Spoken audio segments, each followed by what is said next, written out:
know, this shit out here for the niggas who want it. Like, what you wanna do? Pirate! You can waste time bullshitting or, you know, go get this shit. This shit out here for the niggas. What up, world? L.I.F.E CL. My man, Skinz. Man, appreciate you, man. I'm proud, I'm good, I'm genius, man. Come on, man. Friend.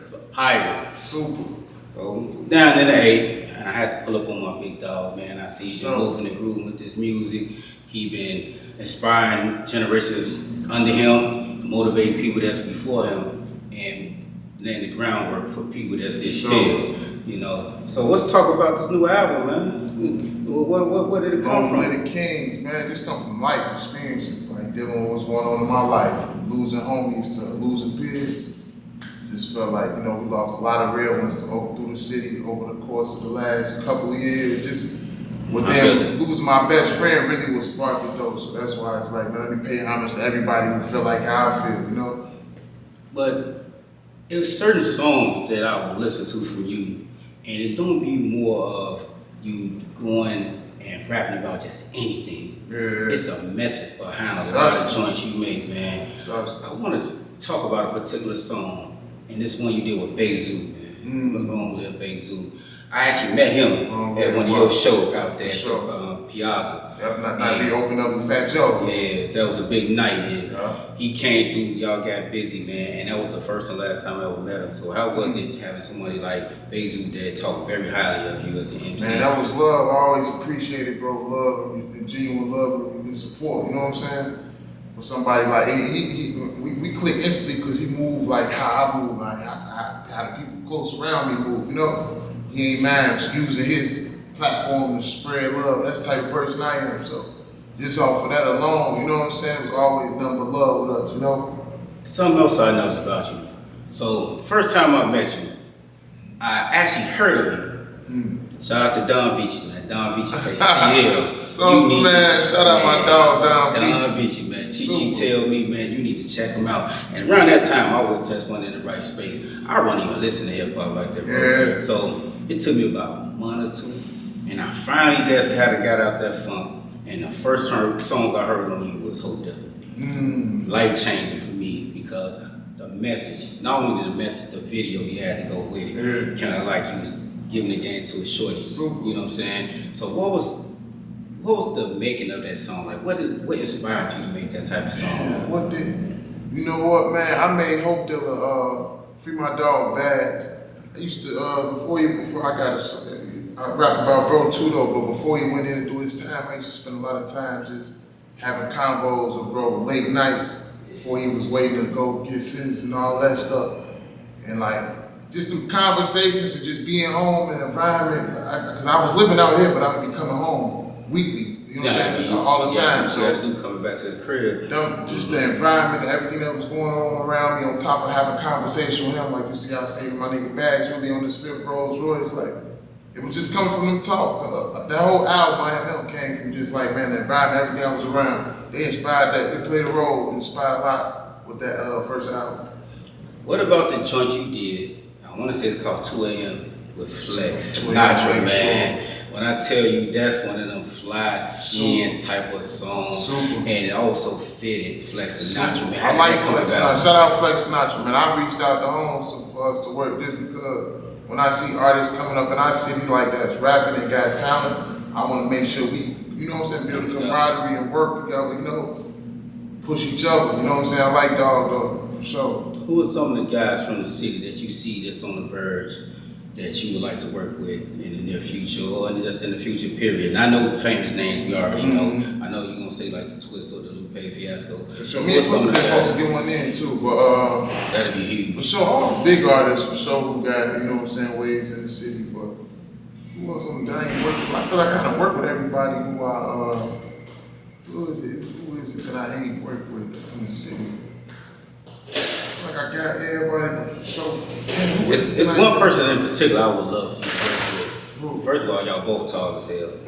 First of all, y'all both storytellers. Who? Fillmore Green. Fillmore Green. We always top it up. It ain't nothing for us to do it. I always tell them, send me something, it's a go. And I think it'll work out, could because for sure. Every time we see each other, we talk about doing it, we just never stand on it, you know? It ain't nothing for us to get it done though. I would love to see something like that happen. Also with someone like Rico Shot too, because I see. Rico Shot, yeah, no, man, him too, bro. Him too. I owe bro first for sure. So shout out Rico Shot. I owe bro for sure. Hey, We supposed to do. Sometimes I get busy with it and just kind of goddamn it be locked into my own shit. You know what I'm saying? But I owe bro. We're gonna get it in though for sure. Like we got a lot of mutual ties. We both, you know what I'm saying, got mutual partner and everything. We're gonna get it in. Now, I know you always with your son, man. And I noticed that he's taking heed to a lot of the things you did coming up. Sure. Been just paying attention. You know, he looked like he already got that knowledge he gained from his old man. Sure. So, what would be something that you would tell your son, say he did want to come and get into the music business later on in life, you know, following his father's footsteps? What were some of the gems you would give him? No matter what, I'm instilling in him now that confidence. No matter what you do, make sure you go be the best at it, working the hardest at it. So he in football right now. He been in the last couple of days. I've been taking him to practice, and he been making me proud. Like I see, he already got that. I can see I'm instilling it in him. Though, the work ethic and just want to be good. I'm instilling it in him right now. He in training. He definitely in mode. Well, yeah, no, that's really what I'm on with him though. Like, man, make sure he just work hard. He understand like he live a way better life than I did. So already, I feel like I'm winning as a father. Already, I'm doing what I'm supposed to as a father, and I'm watching him know. Like, all you gotta do is focus on being whatever you love to do. I want you to focus on being the best at it. And support it. Yeah, I'm supporting. I'm with you every step. And it's funny because the first show I seen you have him at was at from Mirrors to Stages.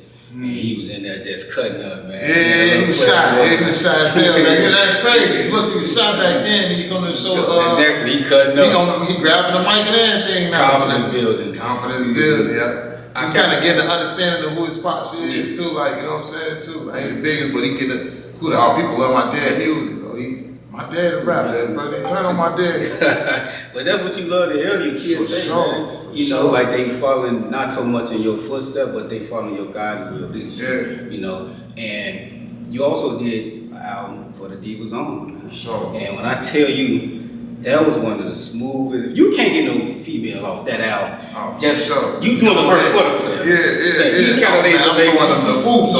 I'm putting the loud up there for him. Through the legs and doing it off the glass like Jamal Crawford. Come on, and I peeped, and I'm like, man, I rode that night. You know my left. Yeah. And I went to St. Louis. I listened to that whole album twice. I said, yeah, big fella throwing loud. Super. Nah, that's love, bro. That's real player type. But then you switch it up to I'm genius. So let's talk about that album. We already touched on with Bezu. Like, what inspired you to make that album? Because it was different than, say, your very first, the first album I got up on. You know and that one just like, damn, man, he really talking to a generation before him, with him, and that's coming after him. So what really inspired that album? What inspired that name actually came from Nipsey Hussle. Inspired that name. He said that as a bar in one of his songs, and I took that and just made an album because I really felt that. Like that described me to the T. You know what I'm saying? I rap about God in my music a lot. You know what I'm saying? To anybody who support it, know I rap about God all the time. We got an album called Godfidence. You know what I'm saying? I mention God a lot, so I understand that it ain't nothing without the high power, but I bring the surface level too. If I'm on the streets, I am a product of where I come from too. So that's the gutter part. And genius is just like escaping poverty. Like, you know what I'm saying? Really doing what I set out to do. Like putting a plan into effect and then seeing it come to fruition. You know what I'm saying? Right. I mean, when I listen to an album like Godfidence, and then I fast forward to God, I'm genius. Yeah.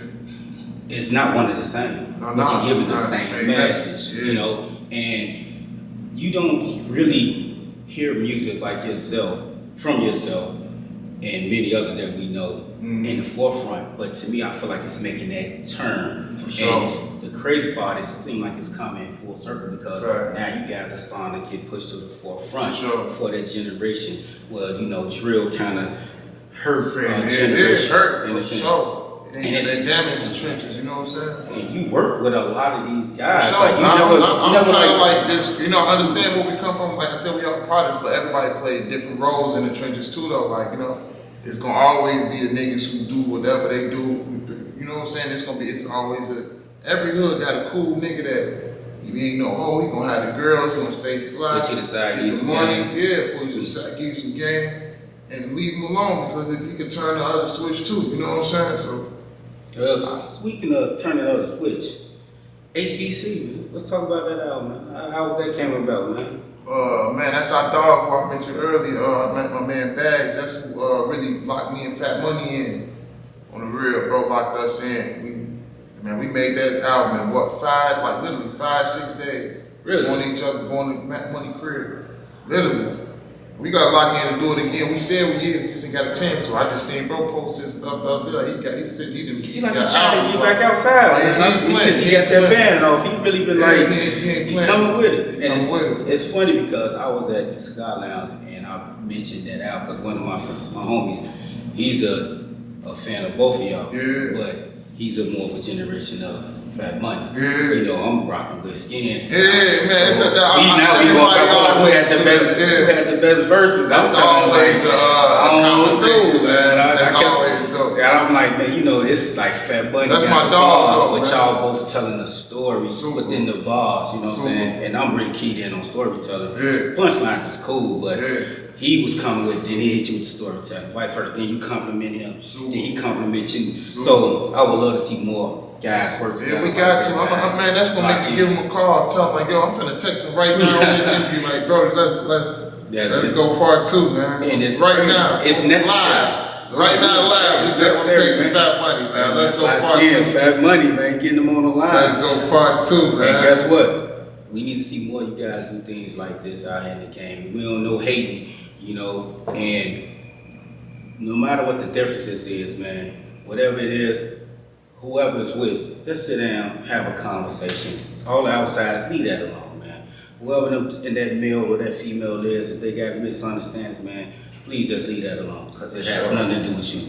And when the people decide and want to sit down and talk, they gonna do that, man. So we'll put gas on the fire. It's the instigators. We don't need that. Not what we trying to do in shot, and not what we witnessed in the past 10, 15 years, or what we just witnessed with that era of music, man. And you know, most people call it demonic. We call it, we understand. We get it, you know. So now you put that out and you actually didn't put it on the platform. You put it on me. First time trying that. Like I said, Nipsey Hussle was one of my favorite rappers ever. So he up there with Hov, me in my top 2. But I took that idea from him with the Power to Pay campaign, and I'm glad, you know, it was my first time. I got a few tweaks to do it the next time, but I was overall grateful for it. Like, you know, made some cool money. Just to see that people really still support good music, you know. So I appreciated that. Like, it was dope to see how people really like still support good music. Like, take it back to the era when people was buying CDs and stuff investing like that. into what they like. Yeah, investing into what they like. So. You know me, I told you, I need a CD. Yeah, I need my sign. And it's crazy because my first show I went to, I went and bought a Pirates hat. Yeah. And you signed. You said, bro, I gave my first autograph. Yeah, I feel like I want to say thank you just for that. So, I appreciate it. I ain't did it just, if you blow it, nah, man. Just because I see guys from the land that's doing good and they could have been going other direction. You know what I'm saying? So, I want to touch on one more thing, man. What do you see Chicago in the future, man? Because I asked Lupe Fiasco this back in 2004, and his answer was, it depends on the individual MC. Do you think he's one of them MCs that's individual, that's doing this thing that he may have been referring to? He said it depends on the individual MC. For sure, your message. Yeah, for sure. Like, and the message in the music as well. My message is gonna always be like, we ain't gonna find the small shit, the bullshit at all. We want to keep encouraging people to figure their way out of the trenches, hustling, whatever you gotta do to make it out alive. You know what I'm saying? But also just moving with integrity and stuff like that too, man. Pushing though, like the hustle gotta be in you. You know what I'm saying? To really build something and become something, change lives for the generations after you. You know. And with that being said, I'm L.I.F.E CL, Fly Skin, Big Pirate. Fly Skin. We out here, man. Appreciate it, bro. Pulling up on Hey, man. Support it. Y'all see the anchor on the back, man. This is really what he does, man. Listen to the message, not just the beat. We out.